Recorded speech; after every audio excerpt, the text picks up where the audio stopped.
Welcome back, everyone, to That Amazon Ads podcast, where we are continuing the journey of growing Insalted, an electrolyte brand on Amazon, through PPC. We're going to see if we can take them to $1 million a year in revenue within 1 year. Andrew, how you doing? Steven, I am doing as best as I can be, man. How are you? I'm doing well, but I messaged you the other day asking if you had shaved your beard at all, and you said that yes, you did, in fact, shorten your beard. Yeah, I did in fact shorten a couple hairs, a few hairs. I was going to this fancy dinner for my birthday with my wife, and I had some flyaways going that I just had to clean up. So it was an occasional. Yeah, I just trimmed up a couple things that were sticking way out. I didn't go too crazy. I thought you had shortened it. No, I just had to clean it up for a nice occasion. That's all. Gotcha. Oh, well, happy birthday, man. When was that? You didn't tell me it was your birthday. Yeah, you should know that by now. You've known me for several years. I'm just kidding. It was Friday. So, oh, nice. Got it. So that's why you said you were going to be out of office on Friday. That's right. Now we know. You could have mentioned it was your birthday, and then I would have sent you something nice. I never do that. Not that kind of guy. All right. Well, today, what we're going to be doing is doing some keyword harvesting. It's about that time. We set up these campaigns a little over a month ago. Typically, you'd probably want to harvest within 2 to 4 weeks. For us, it's been around 6 to 7 weeks. The reason why is we're not getting a ton of volume. It's a very small brand, only one parent ASIN. So the speed and frequency with which we need to be harvesting is not as high as compared to a brand that if you had just launched, let's say, with a catalog of 2,000 products, you would obviously have quite a bit more keyword research going on that you would have wanted to harvest a lot more soon. But what we'll be doing here is showing you exactly our methods for how we harvest keywords, as well as setting up some single keyword campaigns in really competitive categories. That's often a good idea. And so with that, I'm going to share my screen and we'll take a look at it. All right, so we've got Ad Labs open because this is going to be our preferred method of harvesting. Andrew, why don't you just really quickly tell people what is harvesting? What are we even talking about? I mean, we've talked about it in the past on episodes, but give them the quick 30-second review in case if they missed that. Absolutely. So harvesting is just the process of taking your auto and research campaigns, sifting through those search term reports, finding what's working, and pulling it from those auto and research campaigns where you don't have as much control, pulling them into more refined match types like exact match and manual targeting, where you can precisely control the bids on that particular term. And yeah, that's the process of keyword harvesting, just moving those good performing terms from one campaign to another. Exactly. And yeah, if you have an auto campaign, you can get hundreds of different search terms that all have hundreds of different conversion rates. Every search term is going to perform slightly different. The more relevant those search terms are, the higher the conversion rate is going to be. And more likely, you can afford a higher CPC and be more competitive because you can actually afford that given the conversion rates. And then you compare that to maybe a shorter tail, more upper funnel search term that's coming through in that same campaign. It's not going to have the same conversion rate. It might be really, really high ACoS. And the mistake I see people doing all the time is just blanket negating a ton of terms with really high ACoS, when what you in fact should be doing, and what I always try to remind people is, if something has high ACoS, by definition, it has sales, because you can't have ACoS without sales because it's ad cost of sales. So if there were no sales, ACoS would be nothing, because they'd be dividing by 0, which doesn't happen. So, Amazon just, says nothing there. So if it's high ACoS, it at least has converted. And the primary issue with that is, unless if it was some random search term that converted by pure coincidence and it's not relevant at all, yes, sure, negate it. But otherwise, if it's a relevant term that is proving to convert for driving additional sales, and it just happens to have high ACoS, you would still want to harvest that out of that auto campaign, because that auto campaign only has one bid governing all of the search terms on the other side of that auto target. And because we can't bid independently for all of those hundreds of terms, we are going to be pulling those out into a manual exact match campaign where we can then bid independently for every single search term based on the merits of that keyword's performance, how well it's performing, etc. So hopefully that makes sense. Andrew, you mentioned having auto campaigns and needing to harvest from those things, those research campaigns. So that's exactly what we have pulled up on this sheet here, in which we've got essentially we call them our source campaigns and our destination campaigns. So source campaigns are all of these auto campaigns. You can see them here in the name. So we have, one parent ASIN with 5 variations for this brand. So we've got our 28 pack variety, or I'm sorry, that's the mango passion fruit. We've got our citrus, grapefruit, lemon ginger, and then finally the variety pack. So we've got those 5 auto campaigns. And then where we are going to be sticking those is into these destinations. And you can see we've separated for every single ASIN. We're doing that single product campaign strategy. We have an auto campaign for every one of them. And then we also have a broad phrase keyword-based campaign that's kind of continuing to do additional research that's slightly more narrowed compared to the super shotgun approach of that auto campaign. And then we will also be harvesting from these same auto campaigns into exact match. So essentially, if that one auto campaign discovers a search term that is driving sales, we're going to pull that over into exact, and we're also going to pull that over into broad and phrase to see if there's additional longer tail varieties of that search term that can continue to drive sales. And then just going down this list, we have a few different sections, but we're also going to be harvesting then from the broad phrase campaigns into the exact match campaign. So an additional step of harvesting there. And then we will be harvesting from our auto campaigns into our product targeting campaigns. And we've got 2 different product targeting campaigns, product targeting exact, as well as product targeting expanded. So that's kind of the same strategy, kind of with those keywords. You've got your broad and phrase, and then you've got your exact. So this product targeting expanded is continuing to do that additional research. And then just like how before we were harvesting from broad and phrase into exact, we are also going to be harvesting from our product targeting expanded into our product targeting exact. So essentially 1, 2, 3, 4, 5, 6 sections of tactical harvesting from twos, from and twos, to and fros. And for each of these, you can see on this map where the way it works with AdLabs is essentially every single line represents a product source and destination pairing. And then this sheet uploaded to Google Sheets a little bit weird. Some of the formatting got messed up, but here we're just marking an X for exactly how we are going to be harvesting those terms. So obviously, when we're going into the broad and phrase campaigns, we mark an X for harvesting as broad and phrase. For the exact campaigns, going as exact. And then into our product targeting campaigns, we've got individual product targeting for some, and then one going for expanded product targeting, which is essentially the broad phrase match version of product targeting. And then finally, we will be deciding we have the option to negate from our source campaign should we choose. I believe it was the episode just before this one. We had a whole debate, a 2v2, Andrew and Carly McMillan. Yeah. Andrew and Carly defending the viewpoint that you should be negating from your source campaigns. I and Mina defended the point that you should not negate from your source campaigns. In this case, because Andrew is the boss and I am just the intern, we are going to be going with his foolish point of view, and we will be negating from source campaigns.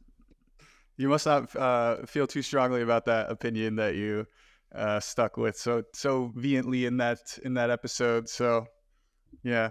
Well, you know what? We'll find out. If we don't get this brand to $1 million in sales by next month, then we'll know this was the reason why. That's probably it. Yeah. It all came down to this one decision. So, all right. I just rambled there for a minute. Andrew, anything that you think I left out here? Man, I don't think so. You really laid it out. Just explained that campaign mapping process really, really fluidly. Pretty much just defining and picking where we want to pull keywords from and telling AdLabs where we're going to put those targets whenever they meet certain criteria that we go in and set. So, this is just that initial step, that initial setup and framework that you have to have in order to tell AdLabs where to pull from and where to put the keywords. So, yeah, very well said. Nothing further to add. And one other thing here that I think we forgot to mention that's worth mentioning was a few episodes ago, we talked about this whole campaign structure process, how we created our auto campaigns, our manual non-brand keyword targeting for broad phrase, exact. So all that campaign structure that you just saw, all of that came from this document, which makes it very, very easy to set up that entire map that I just had. So you can see we have all of our campaign and ad group names here that we had generated. Again, this is on that episode, and you can get your copy of that template. But what I did was over here on this sheet 1, this is just kind of like my scratch paper work. This is where I just took that whole list of all the campaigns that we had created. And so here we had all of our autos, manual broad phrase, manual exact, product targeting, that was the competitor keyword targeting, and then product targeting expanded and product targeting exact. So I just took these campaign chunks, these cluster chunks or whatever we call them, and then I just pasted those out in here for which one's source, which one's destination, etc. And then we also did an episode where we talked about what should my starting bids be on Amazon PPC. Here, you can have, you'll see all of the things that we had selected. On that episode, we talked about you can take the CPC for those harvested terms, and you can add, subtract, or multiply by a certain decimal, or enter your own custom bid, or you can actually calculate what those bids should be properly based off of that keyword's performance, based off of the destination campaign's performance, based off of those placement settings, all that kind of stuff. So that's what the AdLabs system there is doing, is just basically we're going to calculate the bids rather than just, there's reasons why the search term might not have the right CPC. For example, high ACoS search terms. You don't want to harvest it at that same CPC. And unfortunately, I think that's why a lot of people don't harvest high ACoS search terms, because the only starting bid they know how to use is the converting search term CPC. And because it's already getting a high ACoS, they know they're going to continue to get a high ACoS because they don't know how to fix the bid as they harvest it. So don't be that guy, and make smart moves and harvest smart keywords and calculate smart bids. So hopefully all of that makes sense thus far. Now, all we're going to do is upload that map that we just created, and we're going to upload that to AdLabs. You'll see you get something like this. This is just exactly what we were just looking at on the Google Sheet, showing you which match types are being harvested, if you are indeed negating from those source campaigns. So we've got 30 rows in total of items that are being harvested to and fro campaigns. I don't know why that keeps cracking me up. The to and fro. Let's see how many more times we can say it. Yeah. But from hither and thither is where these items are being harvested. So now we get to jump into our search term reports. And right now we're looking at a rather long date range, the last 90 days. Although technically we probably only need we just started working on this in July. So we could probably narrow that down to just the past however many days that is, a little less than 60. And here we're going to see some interesting stuff. So Andrew, why don't you tell us really quickly, and as you can even see, just looking at these spark lines, you can see, unfortunately, this data is rather scarce. A lot of this stuff just has like, one click, one sale. That's kind of just the nature of working with startups. That's just kind of what you're going to get a lot of times when you don't have a massive catalog. But Andrew, right now we're just filtering for orders as at least one, but what's the typical harvesting criteria that you're looking to use? Yeah. So first things first, that orders, got to make sure it has at least one order. Some people will do one order. Some people do more than one. All that is just validating that is a relevant converting keyword for the product that you're advertising. Outside of that, I'm really just looking to validate that the keyword has a good amount of search volume, that it's not just like a one-off click that I got a sale on, and I'm going to be doing all this work to set up and harvest and all that type of stuff, where it's not going to get a whole lot of visibility or anything like that. But another thing I'd be looking at is the actual tactic of the search term and the nature of the search term. Is it a branded search term? Is it a competitor search term? All these types of things have to be considered whenever you're choosing to pull keywords from one campaign to another. You don't want to accidentally pull a bunch of non-brand terms into your competitor targeting campaigns and skew your data and throw it all off like that. So you would want to use some filtering to help narrow whether or not these are branded keywords or branded search terms, and where exactly you're pulling them. Yep. Other than that, that's mostly what I look for. You already talked about high ACoS keywords and what to avoid there and what to do. So I don't have anything further to add on that. Just mostly looking at keywords, making sure they're good volume terms and have, converted for the products that we're going to be targeting with them. Yep. Yeah. What I will typically do is I'll also look for minimum clicks, like at least 10 clicks. If something's getting at least 10 clicks, then it's very likely to be getting good search volume. However, as you can see here, we don't get too many things. We have And also I'm filtering out for campaign doesn't contain brand. And what we're seeing is the only stuff with at least 10 clicks were Insulted, that was a branded term. We have since negated that one, but that one slipped through the cracks of a legacy campaign. Element, Electrolytes. This is a competitor branded keyword one. So that one's already in an exact match campaign. And then this other one is Salt, which this one came through an auto campaign. That's also a competitor's brand. That one has since been negated, as you can see. So if that was our criteria, there would be nothing to harvest. And that's not good. So that's why I'm not a fan of hard fixed rules that you say, there's my rules, I'm going to use it for everything. And I'm also not a fan of using the same rules every single time.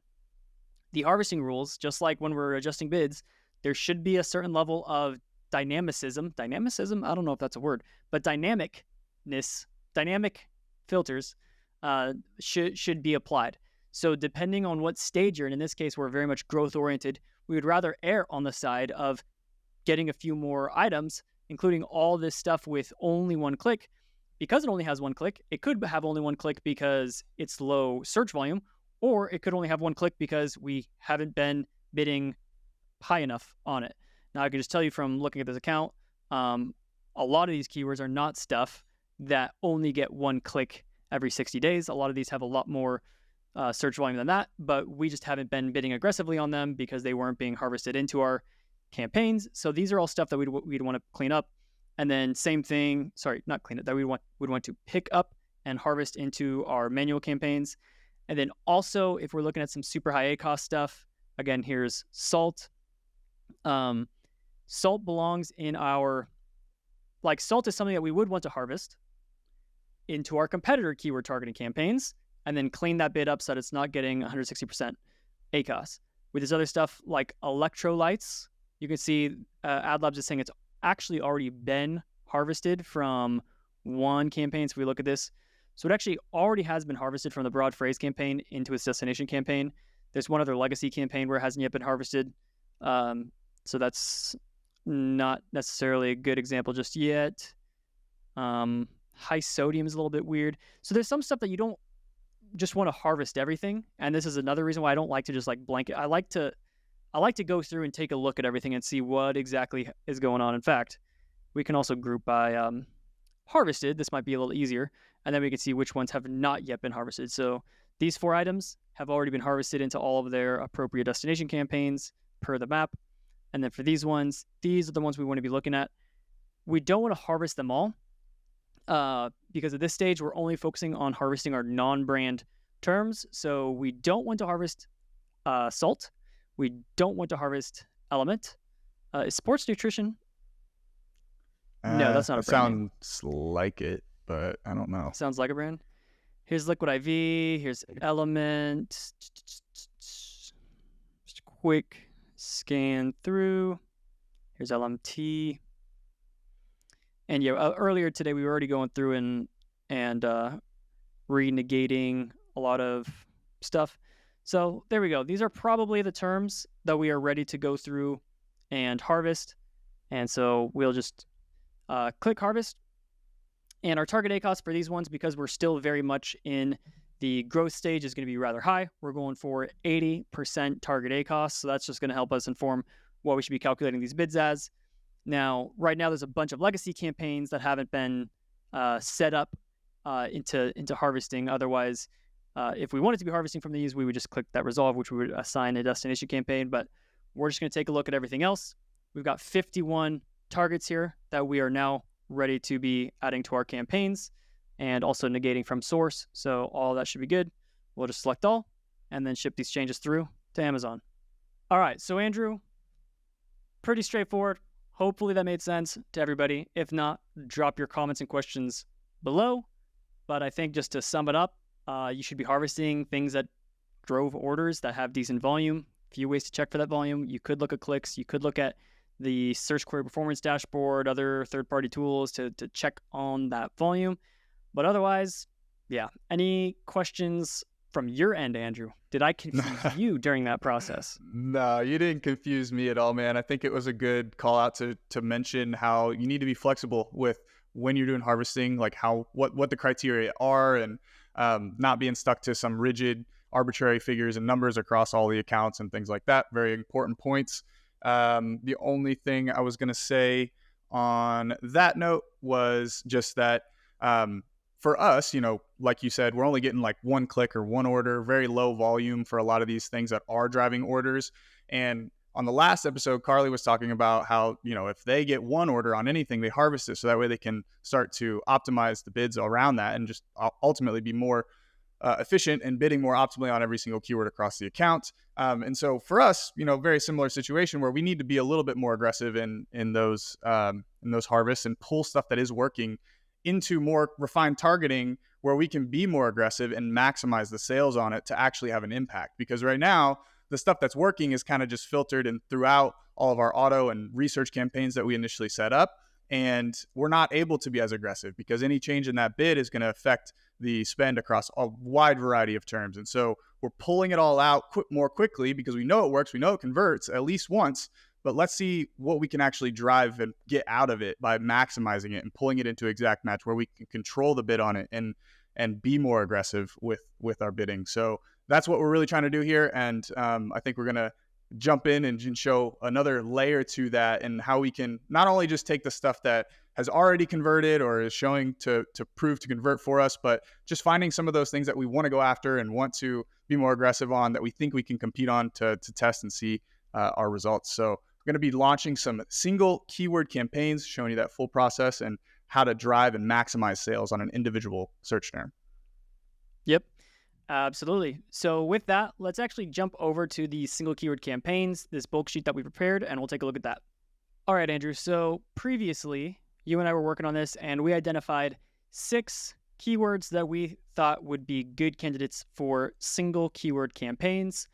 3 of these were keywords that were top performers from our search term reports. They were driving multiple sales. And then the other 3 were search terms that we weren't getting any traffic for because the CPCs were so high and competitive, but we saw they had a lot of search volume on them from the search query performance dashboard. Now, why don't you just tell people, why are we bothering to create single keyword campaigns for these items? Yeah, for sure. These are going to be highly competitive terms or just terms that we want to be able to maximize the sales and control the spend and relationship of our bid to product relationship that we have. So putting them in a single keyword campaigns gives us the full control that we could ever really need to pull every lever that's at our disposal to grow the sales for this individual target. So segmenting it out, we're going to be able to see how this individual product performs on this keyword across different placements and control those variables very nicely to tailor them towards our targets and just see if we're able to compete on these or not and see what type of traction we can generate behind them. So yeah, that's why we're breaking them out. Yep. And then going back to this campaign naming generator, you added in here your new single keyword campaign. So it's just very nice to have a sheet like this that just functions as your master sheet for all of the campaigns that you've got going on. It's just a nice way to stay clear and organized. So anything you want to call out here in terms of how you set up these campaign names? Yeah, the only difference between how we did it in the original version versus how we did it this time was that I actually included what keyword was inside of that campaign in the campaign name. And so whatever keyword we're targeting, you should be able to tell right from that campaign name. And that just allows us to be super clear whenever we log in and see the exact term. We can really clearly tell how much we're spending for that term and that product. Other than that, I have single keyword SKW as the tactic 2 there. So I've changed that. Instead of just keyword targeting, it's now SKW, single keyword. And that would allow me to just filter out, group up, and roll up all the data for my single keyword campaigns really easily with just a simple filter. And we'll probably go in Ad Labs and tag everything up into data groups. So that way we can just roll it up real quickly, see how our single keyword campaigns are performing, and that type of stuff. So those are the only main differences between the naming. Outside of those 2 things, nothing else is different. Yeah, the other thing I will mention that's very important to keep in mind for these types of strategies is with this insulted variety pack, we are picking the best selling variation from this parent ASIN, because when you're going into these very competitive categories, you absolutely want to be putting your best foot forward. Some of our products, such as the lemon ginger, they don't move as many units as possible. So if lemon ginger is not a very popular flavor and doesn't convert that well, that is not the product that you want to be putting on the most expensive CPCs. I mean, we're going to probably see these CPCs get into the $5, $6 range. You don't want to be putting up your product that struggles to convert against those CPCs. Otherwise, you will go broke. If that's a good product to defend your brand with, if you're trying to get rid of some inventory, then when people are searching specifically for Insulted, you can put in your weaker products just because you've got a loyal audience there, higher chances of getting a generally better conversion rate, and you can maybe get rid of some inventory that way.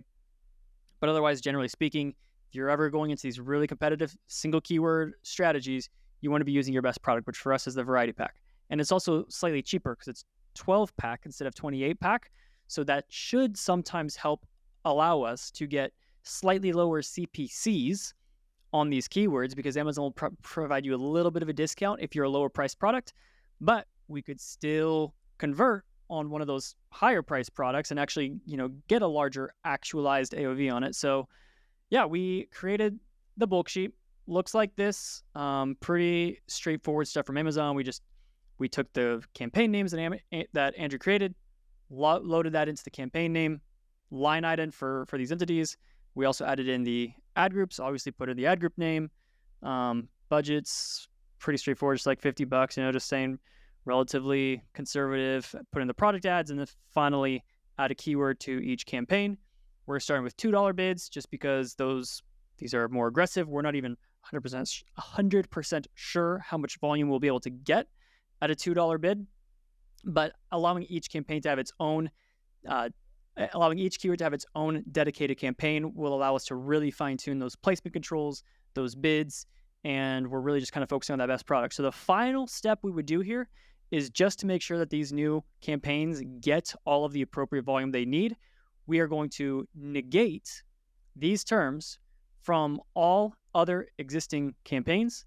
So just paste in those 6 keywords. So now every single other campaign that we have, whether auto, broad phrase, product targeting, we are adding this as a negative phrase to everything.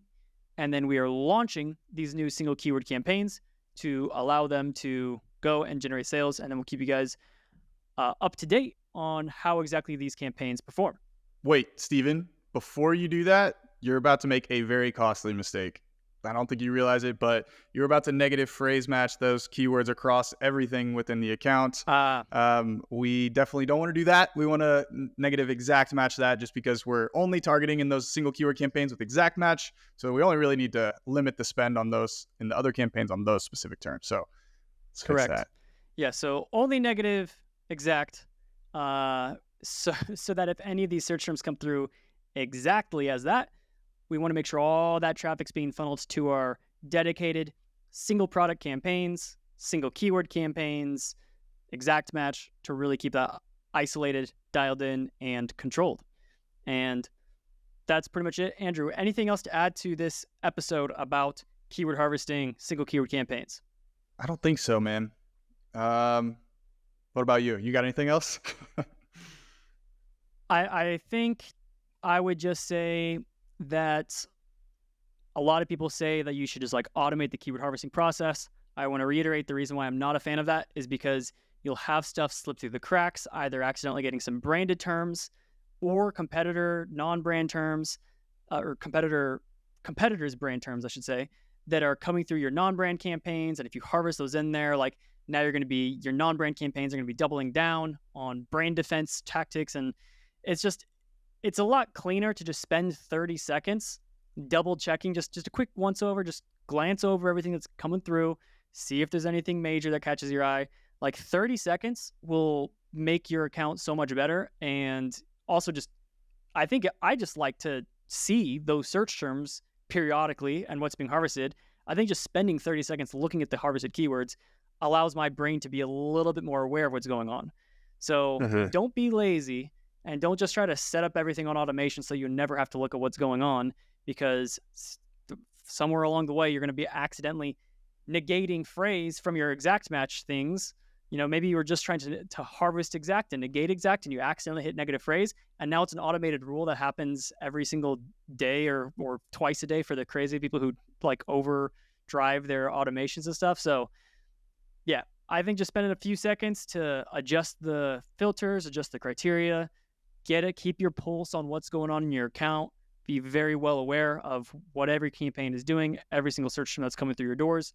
You're going to get much better performance that way. Yeah, that's a really good point. I was thinking about that as you were talking. One of the main things that I run into with keyword harvesting is whenever I have like a more built out strategy where, say, I have one product that's targeting a list of 5 terms, but maybe there's like 5 groups of 5 terms. And so, I have like group 1 keywords, group 2 keywords, group 3 keywords, that type of thing. When I go to harvest, there's a chance, if I don't have everything negated and all that type of stuff cleaned up, there's a chance that I'm already targeting those terms in one of those 5 groupings. And if it's showing up in my auto campaign and I just, blindly run the harvest, like I could just be adding keywords I'm already targeting in those in a bunch of different other places and divesting that spend all over the place where I can't really keep track of it as well or optimize it as well. So I think that was a really good point. But I run into that a lot with some of these where I'm like breaking out groups of keywords into campaigns and like trying to keep everything in alignment. You definitely got to be a lot closer to it. You got to do a lot of things manually a lot of times in situations like that. And I often find that like after a certain point, you kind of dry up the well of keywords that any product is ever going to like perform really well on or drive any sort of volume. Like you may, catch some one-offs here and there of just random keywords that come through, but a bulk of the volume is going to come through a handful of keywords for any given product. And just trying to focus the spend down onto what those main keywords are is what we're trying to do. And eventually, you'll be covered and you'll be covering a lot of those main keywords that you need to be. Agreed. Yeah. If your campaigns are really set up well and efficiently, you probably won't, and especially from the launch, we're saying you picked good keywords, you very likely won't be harvesting very many keywords. In fact, I think when we were first setting up this tool, I had unfortunately neglected one of my accounts for about 5 or 6 months. Didn't do any harvesting at all. And then finally, we got it into AdLabs. I was going to go test it and see what we could harvest. And this is an account that spends over $100,000 a month, large catalog, lots of campaigns. We've got, I think over 50,000 keywords in this account. And when I went to harvest, I think only like 10 keywords were harvestable, meaning they like had more than 10 clicks in at least one order. The reason why is because we'd already started everything off. Like we did the due diligence of going through the SQP, handpicking all of the most relevant keywords. We started off so strong that they're just, we pretty much captured already like 98% of all the search terms that we're ever going to want. And so, yeah, it's just not that important to be constantly harvesting every single week. And very likely if you are doing that, you are over harvesting. Like I was just talking to some other guy who has 4.5 million keywords. Would you believe that, Andrew? 4.5 million enabled active keywords. That's a lot. And the account only spends like $30,000 a month. So what's $30,000 divided by 4.5 million? That's an average of 1,006 millionths of a penny. Is that right? About 600ths of a penny. 600ths of a penny. So an average spend of 600ths of a penny per keyword per month. Would you call that data dilution? Yeah, don't be that guy Slightly. either. Yeah, because what he's likely doing is just like always harvesting anything. I've seen people do this where it's like anything that has a click is a biddable entity, so I got to control all those clicks. And anyways, you don't got to do that. I would say though, like sometimes you might want to harvest items that are high spend non-converting if they're relevant, because for that same reason we mentioned at the very beginning. When you have an auto campaign that you can't properly bid what everything's worth, we've taught the formula for how do you calculate the right bid for something that is spending but hasn't gotten any sales yet. We've taught that, and so that's something you can tap into as well, where if something's in an auto campaign and it's overspending, but it's still a relevant keyword. You don't want to just negate it because it's relevant, but you can capture that, harvest it, stick it in there, and that'll make sure that you can bid properly on something that is relevant without just losing that traffic entirely. Yeah, that's a good point. I'm going to go add that high spend non-converting point to the keyword harvesting help doc in AdLabs now. So I'm going to go get to that. Anything else before we wrap up here, Steven? That's it. Make sure you guys like and subscribe, especially if you're liking this series. Then definitely hit that subscribe button so that you can catch the next episode on this topic of growing a brand, which is going to be so incredibly interesting. So interesting, we don't even know what it is yet, but you don't want to miss it. So make sure you hit that subscribe button, and we'll see you guys next time on Bad Amazon Ads Podcast. Podcast. All right.